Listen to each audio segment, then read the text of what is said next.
Mirchi Hot Shot, only on 98.3 Mirchi. It's hot. 98.3 मिर्ची पर हमारे हॉट शॉट में ना हर वीक में एक बहुत ही इंटरेस्टिंग, मैं कलाकार नहीं कह सकती पर एक प्रकार के कलाकार ही हैं ये सारे, है ना? They're artists in their own true sense, to maintain money, to manage money, to make other people help create more money, and to help whatever they've saved to make more of out of that money. I think that's also a sort of creation. तो मेरे साथ में I'm totally going to go ahead and say I have a creative personality with me today, and this creative personality is going to be a part of our Mirchi Hot Shot. ये हमारे chief business officer हैं SBI mutual fund के DP Singh sir. A very very good evening, good afternoon जब भी लोग ये देखें, and a good day to you. How are you sir? Good, Prerna. Very nice day and very happy to be there with you. आपसे मिलके बहुत खुशी हो रही है, आपसे बात करके बहुत अच्छा लग रहा है. So now for all the people, not just like me, the people who are existent out there, जो आपको देख रहे हैं, सुन रहे हैं, म्यूचुअल फंड्स में शॉर्ट टर्म गोल और लॉन्ग टर्म गोल्स का क्या मतलब है? एक आम औरत, एक आम आदमी, गर्ल, बॉय इसे कैसे समझें और किस प्रकार से बहुत ही एफिशिएंटली हम प्लान कर सकते हैं CDP से? देखिए, शॉर्ट टर्म गोल तो ये होता है कि अगर मेरे पास पैसा है और मेरे को मालूम है कि अगले 1 साल में मेरे को ये पर्टिकुलर स्मार्टफोन लेना है या मेरे को 1 साल में ये काम करना है, तो वो मेरा हो गया शॉर्ट टर्म गोल कि मेरे को उसके लिए पैसा चाहिए. तो शॉर्ट टर्म गोल को मैं पैसा कैसे महीने दर महीने उसको SIP में या किसी भी तरीके से कैसे मैं इन्वेस्ट करूं, ताकि एक तो ये कि मेरा पैसा कुछ बढ़ जाए और कुछ पैसा मेरा ये बना रहे, ताकि मैं शॉर्ट टर्म गोल. परंतु मीडियम टर्म गोल क्या होगा? मेरा बच्चा पैदा हुआ है, 5 साल के बाद एक अच्छे स्कूल में जाना है, अच्छी खासी मोटी फीस देनी है, तो वो मेरा हो गया 4-5 साल का मीडियम टर्म गोल. तो उसके लिए मैंने कैसे पैसा जमा करना है. और लॉन्ग टर्म है कि मैं तो अभी नौकरी ज्वाइन की है, मैं 25 साल का हूँ, 24 साल का हूँ, मेरे को ज्यादा काम नहीं करना है. अगले 15 साल में मेरे को अपना एंटरप्राइज शुरू करना है. मैं तो 10-15 साल काम करूंगा, रिटायर हो जाऊंगा और उसके बाद जो पैसा मैं इकट्ठा करूंगा उससे अपना एक एंटरप्राइज खोलूंगा, स्टार्टअप शुरू करूंगा, फंडिंग आएगी. ये that is my long term goal if I'm at 25. If I'm in 40s, my long term goal is मैं रिटायर होऊंगा 15 साल के बाद, आराम से जिंदगी जीऊंगा, छुट्टी पे जाऊंगा, उसके लिए पैसा. So it depends upon individual to individual. Anything which you want to do in next 1 to 2 years, short-term goal. Whatever you want to do in 3 to 7 years, that is medium-term goal. Anything beyond 10 years is my long-term goal. Period. तो mutual funds कैसे plan कर सकते हैं? देखिए, mutual fund के में एक कितनी बढ़िया है. देखिए, हम बैंकिंग अकाउंट तो समझते हैं कि हर एक व्यक्ति का एक बैंक में अकाउंट होता है, और उसके बाद एक दूसरी चीज होती है कि एक बैंक में अकाउंट होता है, 2-3 और भी अकाउंट होते हैं. अगर आज मेरा A में अकाउंट है तो एक अकाउंट मेरा किसी भी वजह से HDFC में भी हो सकता है या किसी भी ABC बैंक में हो सकता है. But there is always a primary banker, there is always a secondary banker. तो सेम गोइंग फॉरवर्ड, जो आपका जितना भी सरप्लस पैसा आपके पास है, banks are going to be a transactional unit, जहां से आप सिर्फ ट्रांजैक्शन करोगे, and mutual fund are going to be the custodians of your savings. So उसमें ये जरूरी है कि म्यूचुअल फंड को समझना कि उसमें आपका बिल्कुल शॉर्ट टर्म के लिए, दिनों के लिए भी स्कीम्स हैं. आपका 1 साल है उसके लिए अलग स्कीम्स हैं. अगर आपने 1 साल से 3 साल, जैसे हमने short term, medium term, long term बात की, तो हर एक तरह के गोल के लिए अलग अलग स्कीम्स हैं. So you can choose one scheme. So same way as we have a primary banker and secondary banker, same way there should be primary mutual fund and secondary mutual fund. Obviously, you can choose any. You can choose SBI, you can choose A, B, C, D, anybody. But इसमें है कि मेरा ये है, इसमें मेरी short term का पैसा भी इसमें है, मीडियम टर्म का भी है, लॉन्ग टर्म का भी है, और वेल्थ क्रिएशन वाला है, वेल्थ प्रोटेक्शन वाला है. सब तरह का स्कीम एक में है. मैं I can navigate. There are smart apps for by all the mutual funds. You can choose that, and one should do. I mean, मेरे को ये लगता है कि देखो ग्लोबली क्या हो रहा है.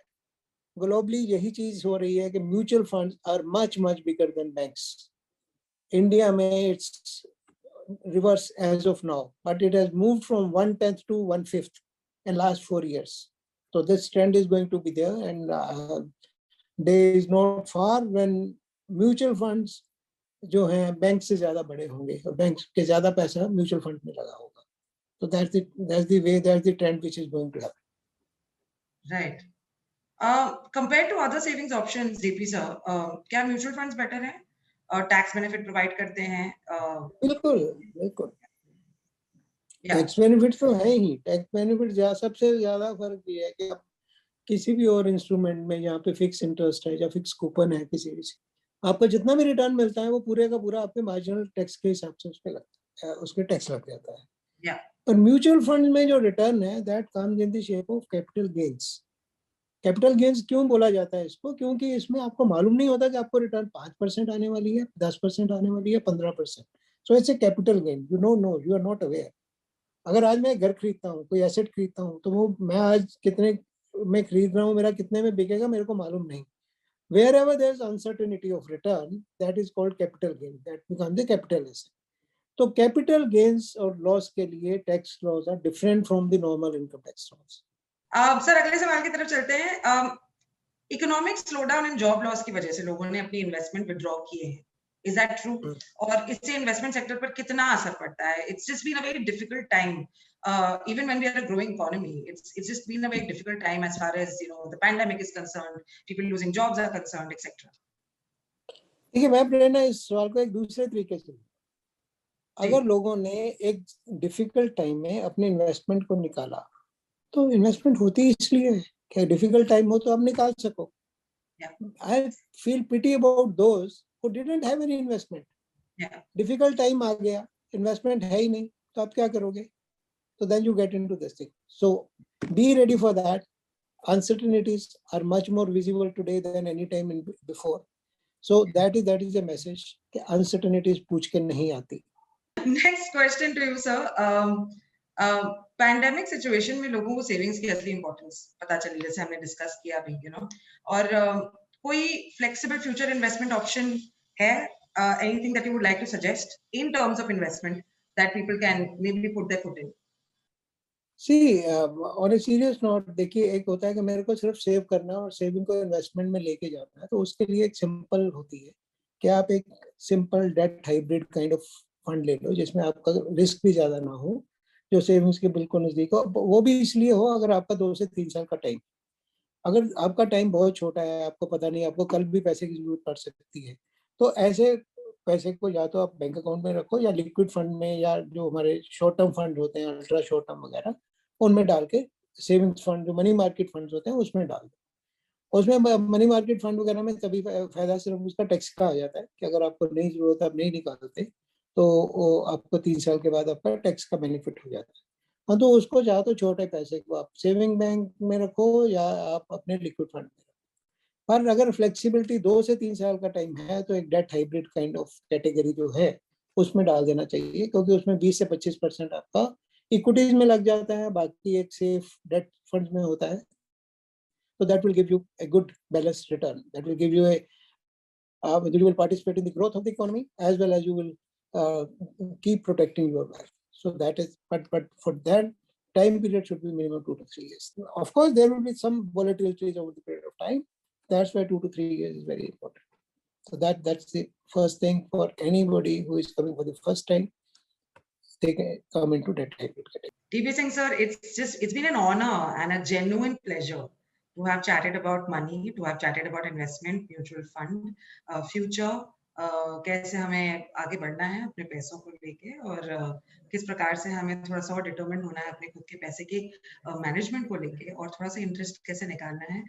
अपनी रेगुलर इंस्टाग्राम स्क्रॉलिंग के अलावा हमें अपने बैंक के ऐप में जाके भी थोड़ा स्क्रॉल करके, या फिर one of the bankers like you से बात करके जानना है कि एग्जैक्टली अपने जो अनसर्टेनिटीज का इंतजाम कैसे करना है। I hope you had a good time too, and wish you all the best sir, and thank you so much for taking out the time. Thank you, Prerna. It was a real pleasure talking to you. Mirchi Hot Shot! Mirchi Hot Shot! Only on 98.3 Mirchi. It's hot.